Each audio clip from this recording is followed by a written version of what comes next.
Hey there, I'm Will Allred. I'm one of the founders at Lavender. We're a real time email writing assistant. We help salespeople write better emails faster. One of the things that I had to prep for the show is a piece of advice that's been extremely helpful for me. And mine would be to learn before you earn. That was some advice I got in my early 20s and has been super impactful for me. Awesome. So Will, who gave that to you? Was it a professor, an early mentor, a boss? Who gave you that, man? It was someone who I was interviewing with for a job. Worked in a healthcare company in Atlanta, and over lunch gave me some advice about what to do in my 20s versus what to do in my 30s. And he said, listen, for your 20s, just focus on learning as much as you can because it'll pay off dividends in the long run. Ooh, I like that. I think that's true too, right? Too often, as you know, as people were forced, like, hey, well, you got to do this or you got to have a plan. But if you learn, right, and I would include like getting connected to the right people to learn from. That's Sure. really going to serve you, right? Oh, absolutely. I think part of it is who you know, making those connections and trying to learn from them. But also, in today's day and age, like where everyone's posting on LinkedIn and, every founder is, now got a part-time job as a full-time remote writer. I think there's a ton out there and a ton that we could learn from. I'm kind of jealous that I don't get to start my career right now. Yeah, no doubt, man. No doubt. Yeah, it used to be a lot harder to find the right people, find the right information. But now I would say there's more noise, right? I mean, I think that's one of the cool things now is that if we're better, we can cut through the noise, maybe, and sometimes we're not. So, what are you finding with good emails? Right? We talked a little bit about that off camera here, but talk to me about good emails and why good maybe isn't good enough. Yeah, well, I think the thing that we don't think about when we think about what a good email is the person on the other end. So when we're writing an email, we're typically in our own head thinking about, okay, how's this person going to read this line here? Are they going to tie between like point A and point B? And you are missing the entire point, which is their inbox is like deluged with 700 other messages where people are trying to be super comprehensive and get into like making sure everybody knows everything. And it's why I focused on pretty much every piece of content I've put out in the last year is focused around this notion of inbox triage, which is how the reader is going through their inbox. The average reading time is about 11 seconds now. And so if you've got 11 seconds to get your point across, all of a sudden you start realizing that they're not reading for comprehension. They're reading for categorization. The thing with that is like, okay, how do I get my point across in a way that meets them where they are? And so the best emails are short. We're finding it typically takes under 30 seconds to read, but the best ones are under 15. And then, stupid simple. 70% of emails that go out the door are written at or beyond a 10th grade reading level. And you might be thinking to yourself, oh, like, well, I'm a college graduate. Of course I can read at a 10th grade reading level. But when you're talking about a 11-second window in which they're reading your message, you actually want to simplify that further. And that means writing at a 5th grade reading level. We found that statistically, if you take it from a 10th grade to a 5th grade, you'll get 31% more positive replies. And so, what does that actually mean? How do you do that? It means taking the sentences that have commas and just removing the commas. It's short, choppy sentences. It's words that, are very common. It's words that are shorter. So like a good example would be leverage or utilize. The obvious simplification of that is the word use, right? And you can just start chopping syllables out of your writing. And if you do that enough times, you'll actually simplify your message down to something that someone actually wants to read. Wow. Wow. So you let's unpack that, man. So Sure. 11 seconds is the Yeah. average reading time. So that's crazy. That's super duper short. And we read for categorization, not comprehension. So tell me, what does that mean, Will? What do you mean by categorization, not Yeah. comprehension? So it actually comes back to the first 3 seconds of when you're reading an email. So we find that there's this big drop off in the first 3 seconds where someone's basically deciding, am I going to read this or I'm going to delete this? And so what that means is like formatting and a basic like look at like, what is this? It's almost that like WTF moment where you land in someone's inbox and they're like, what is this interruption? And how can I quickly get to whatever this is? Right. And so they are looking at it to try to figure out what it is so they can figure out what to do with it. Because if you think about what an inbox is, it's essentially a to-do list, right? It's a glorified communication channel, but like it's a to-do list where I'm looking for the names I recognize. I'm looking for a message from you, Phil. I'm looking for threads that I recognize. I've got, clients that I'm onboarding and, vendors that I'm managing. And then there's everything else, right? And so what can I do to make that process as easy on the other person as possible? Um, you know, the things that you don't want to do are things like asking for time, starting your email with hope this finds you well, having some long drawn out pitch about yourself, because I'm immediately going to start categorizing this as, oh, this is yet another sales message. It could be a great sales message. It could be a great pitch. But the problem is like you've gotten lumped in with every other bad sales email they've ever gotten. And so now the way that they are reading your email is not like from a lens of, okay, let me try to understand and like dig deeper. It's from a lens of, oh, this is a sales message. Do I need X product? Yes or no? And so you find yourself getting nixed before they've even actually taken the time to read what you've had to write. Wow. So, hope you're well. Hope everything's good. Hope it's a good day. So how do we start then? Will, I mean, do we still use their name even? Give me the start of a good message. Yeah, so the start of a good message is my go-to is, Phil, saw the following thing about you. Based on the following thing, I imagine you're dealing with the following challenge, right? So it might be, Phil, saw your recent podcast with Will Allred. Really cool setup y'all have on StreamYard.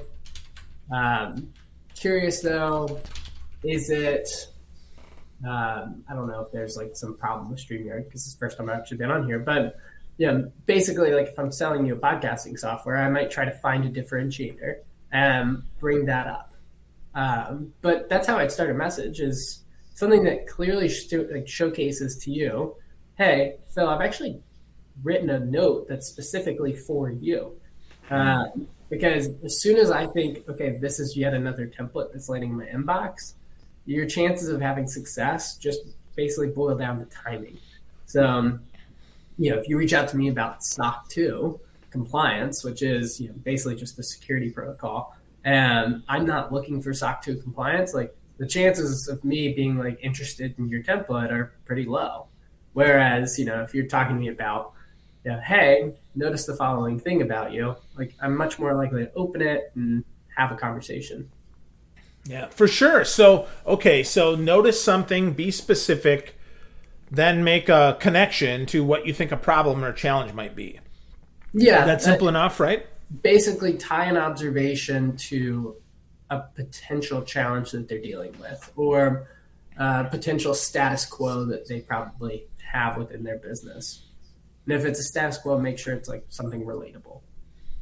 Wow. Okay. Got that. So understand the comprehension that's not happening. Understand we're looking for categorization. Understand how to tie that up. And then you said short, stupid, simple. Right at a fifth grade level, and you get 31% more positive replies. So you with that, taking sentences that have commas, remove commas, use shorter words, really good. So what else, Will? What else is it about this kind of common language? Why does it even resonate so much? I mean, don't people want us to treat them like they're super smart? Yes, but there's also this respect for time that they're not necessarily calculating into that. Like, of course, they don't want you to like dumb it down for them because they're stupid, but they're dealing with a deluge of emails within their inbox. And so You think about like um, how to meet them where they are, you've got to simplify it down in order for them to actually absorb the message. The classic example of this is you could write a really short email, but you could drop like four features in a row, and I could read through that and I would have no idea what you actually do. And so I always, given the holidays are here, it's like kind of an easy analogy, which is like, okay, you're going to Thanksgiving and you've got to explain to your grandma what it is that you do for work every day. Right? You're not going to like feature dump on your grandma, right? You're not going to be like, well, we've got this great email AI writer that writes emails for you. We've got, this recipient research, blah, blah, blah. We've got, this writing assistant that's going to make sure that every little blah, blah, blah, blah, blah. I'm not going to dive into every aspect of the product. I'm just going to say we help sellers write better emails faster. Like it's the simple version of what you want to say. And it's like, how do I explain that to a niece or a nephew in a way that they're not going to be like, what are you talking about? Right? It's like cringe test. But yeah, the grandma is probably the most timely. Yeah. Well, that's so simple. I mean, when you put it that way, obviously I wouldn't feature dump on grandma, and by that, right? Why do we feature dump on anyone, right? Yeah, Why do we do that? Because frankly, they don't care. Let's just be quite honest. They don't care about our features. They care about solving their problems, right? absolutely. I think there was somebody posted the other day on LinkedIn that what is it? It's like subpar reps talk about features, average reps talk about benefits, good reps talk about problems. Um, I think back to like, there's all these like little data points out there, like don't use bullet points in your email. Well, the reason people say don't use bullet points in your email is because, well, typically bullet points are you listing out your features, right? But we've got an email that we use in one of our cadences that's two bullet points, and it's basically you're probably dealing with problem one or problem two. That email has zero personalization to it, and it gets a 10% response rate. So I think that's baloney, right? It's what you're actually talking about. It's the fact that, typically when you're using a bullet point, it's to talk about the stuff that you do and all these different things. But in reality, what they care about is their problems. And so if you're like, hey, are you dealing with problem one or problem two? I hear this from most SDR leaders. They're like, yeah, I am dealing with that. Yeah. Sounds like you've got something that helps. Yeah. That makes so much sense, and so simple and yet so powerful. Problem one, problem two, not 10 problems, right? Not trying to list it out, but just a No, couple actually, there. yeah, I usually tell folks to simplify it down.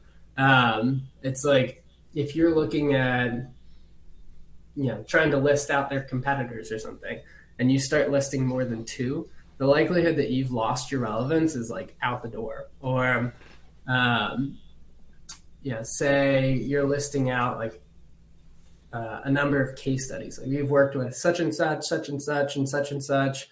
Just simplify it. Go with one, maybe two.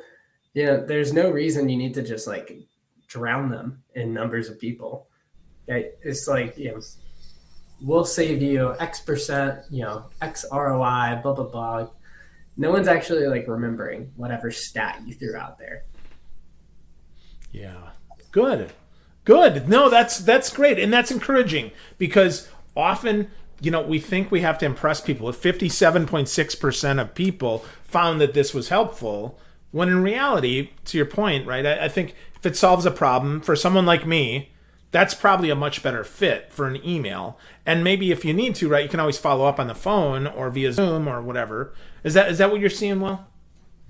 Well, I think it's more about simplifying it down so they can quickly grasp the concept. As soon as you start adding more, you're inhibiting your chances of them comprehending what it is that you're reaching out about, right? Your point was to make credibility, right? So you did it with one. You don't necessarily need to do it with seven, right? Or your point was to showcase that you get it. Well, you don't need to list out 14 different problems to showcase that you get it. Just hit on the top two. Yeah. Good. Good. So with that though, you mentioned sales cadences, something near and dear to my heart here. So one of the things that, that I'm finding when I'm doing a sales cadence and I'm working on that is we have to kind of change the channel, but email is still important. So what are you finding as it relates to, to email cadence versus phone cadence versus social? Yeah. So as long as LinkedIn doesn't have a tie-in to your CRM, because let's be honest, most people don't want to message within the Sales Navigator setup because it's oddly segmented from actually LinkedIn. Your email is going to be the logistical backbone of every deal. And so it should be the backbone of all of your cadences. Um, you know, when folks try to, get me into this trap of like, well, cold email versus, cold call, LinkedIn versus email, different tactics along the way. I'm like, you should use all of them, right? If you're just using email, you're leaving money on the table because not everybody prefers to be reached out to strictly through email. Some people actually prefer phone call. Crazy.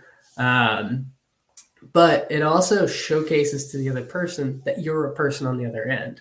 So it's really easy for you to automate a sequence out of an email machine, right? And that's the only way that they ever hear from you, and it just continues to hit. But if you leave a voicemail, if you drop a voice message via LinkedIn Messenger, drop them a video, you're starting to add extra pieces of context to the fact that you are a full-fleshed human being on the other end, which creates reciprocity, but it also just reminds them in another way that they should respond back to the email or respond there in the channel that they prefer. Yeah.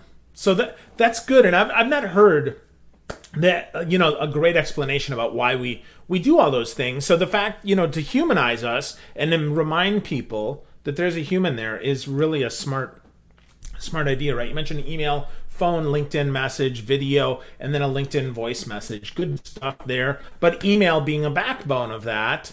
And when you use a cadence, don't just send the template, right? Customize it up, make it all about them, and use I would say use the sequence to remind you of what to do more than it is to say exactly what you want to say. Would you agree with that, or what do you think? Oh, absolutely. I'm very anti-template. I think the notion of a template, as soon as you get one, you've gotten one, and they're not fun to get. They're kind of terrible.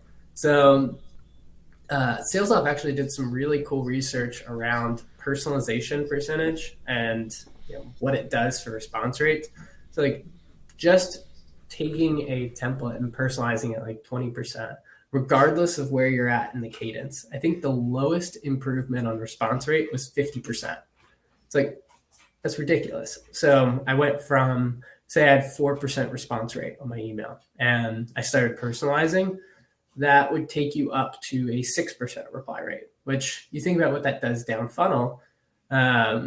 What we've seen is when you start personalizing your emails and actually showing up with a real reason for why you're reaching out, it actually has a magnitude effect down the funnel. We just finished up a case study with a group in e-commerce, LucidWorks. They basically implemented with our product. They're we're only going to send emails.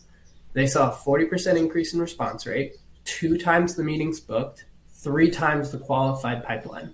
So it starts to magnify down the line because you're actually setting up a relationship as a seller at the start of that conversation. Wow. So how we start is super important, and how we make that first outreach or that first touch or that first connection is super important. So you talk about personalization though. So how do we do that at scale, Will? How do we personalize at scale, man? So it's always a good question. There's several ways that you can go about personalizing at scale. One of the places I would start is actually segmenting your prospect list. So if you follow Morgan Ingram will lay home on the notion that you're not getting enough out of your LinkedIn Sales Navigator. he's completely right, because you could take a prospect list of 100 and build out 4 different campaigns that you actually could send the exact same email to each within that 4 campaign series, and it'll feel like it was personalized because, um, say you use more than one variable. So like, it's a list of sales VPs. Great. Well, take the list a step further and segment it by the size of the company, segment it by how long they've been in the role, segment it by the city that they're in, and segment it by the growth rate of the organization that they're in. Like, all of a sudden now I've got like 4 different variables that I could start to tie into that email. And say it's sales VPs that have been on the job for less than 6 months, and the team's growing over 100%, and they are in New York City. I don't know if I mentioned that part. So like, they're in New York City. Like, okay, I could send to a list of like 60 people out of a LinkedIn Sales Navigator list, basically the same message, but it'll feel like it's one-to-one because I've built out I've built out my outreach to really speak to multiple variables. And, that's honestly the reason that I'd reach out anyways. Yeah. Wow. Good stuff there. Segmentation is so important and so seldom done. We think everybody has the same problems or the same characteristics, and they don't, right? If I'm going to talk to Will, I should use Will's name, not "Hey dude," right? I should, if I've got 100 people there. So I Well, think that's it's also a little bit more so like the minute sections within the writing. So we always think like, okay, when we're trying to personalize, we need to like really dig in and like call everything out very specifically. But a lot of the times, like, some of the best personalization is like kind of subtle. Like, I was in an intercom chat with one of our users today, and I knew he had posted on LinkedIn a few days prior, like a quote around like "bear with me," but he spelled it like bear and used a little bear emoji. And so I included that in my message back to him, and I was like, "Hey, by the way, bear with me here." And he was like, "Holy cow! Like, the level of personalization is next level." And I was like, "Yeah, it's just a subtle little nod back to something that he had done that I had seen." But you can easily do that with, say, you're picking up on the fact that their growth rate is, over 100%. It's like, okay, as someone, you know, as someone onboarding while trying to onboard yourself, and then just like keep the message going, right? I didn't have to call out like, given you've been in the role under 6 weeks and you're currently growing the team at a fast clip, it's just simplifying it down into how you would actually have a conversation with another person. okay. Cool. That Yeah, man, that's just encouraging words, right? I think that's for a lot of folks. We hear personalization at scale, we have no idea how to do it. You gave us a great framework there that we can do, that it doesn't have to be super direct, but because you've been on the job 4 months and 17 days, right? I mean, to your point, right? I think that's super powerful on that. So with that, well, you've got this great guide that you guys put together. Hope this guide finds you well. A comprehensive guide to better email. So you stop saying that ish, right? Which is really good. Like, you've got a lot of fun sections in there. I'm a big fan. I've got it bookmarked, right? It's really good. Let's talk about the clear ask here, which I think is something that a lot of people fumble with, right? The clear ask. And the ask often is, can I have 15 minutes of time? Can I have 20 minutes of time? Right. Tell me a better ask. How do I say that better? How do I ask better so that I actually get what I want? Well, I think the go-to has been, and this is really largely based off of some Gong research, where they figured out the interest-based CTA was much more effective in cold outreach. And then, once you've gotten their interest and they say, yes, this sounds cool, flipping that and moving towards a direct ask for a specific time.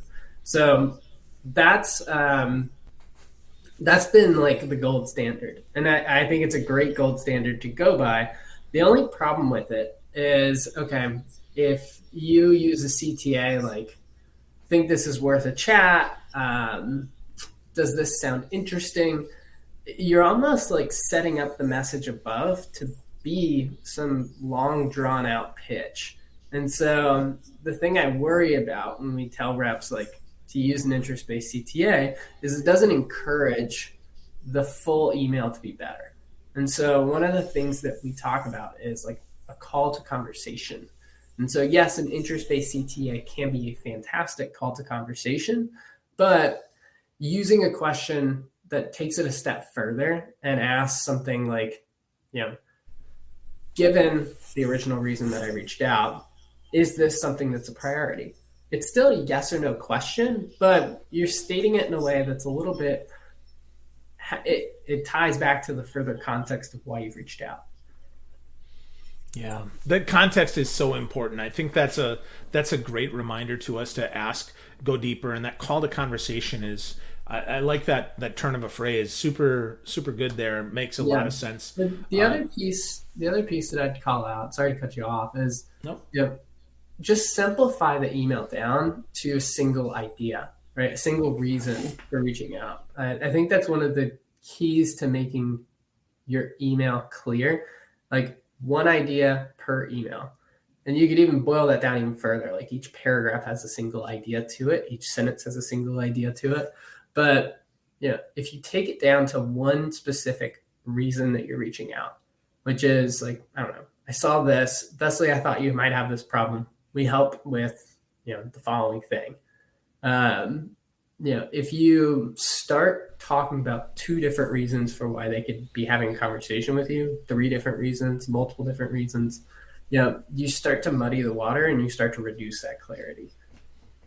Yeah, for sure, and the reducing clarity, right? Like a confused mind doesn't buy, they don't book, they don't even respond a lot of times because they're like, "Ooh, this is a lot of work here. I don't want that." Which gets back to your idea of simplification, which I really like and think is super duper strong on that. So with that, Will, let's talk a little bit about Lavender because it's a cool software, man. I've been checking it out the last week, writing some emails with it. I think it's got some cool stuff. But tell me, why did you guys even create this, man? Why is this software so important? Because I think it is, but I want to hear from you.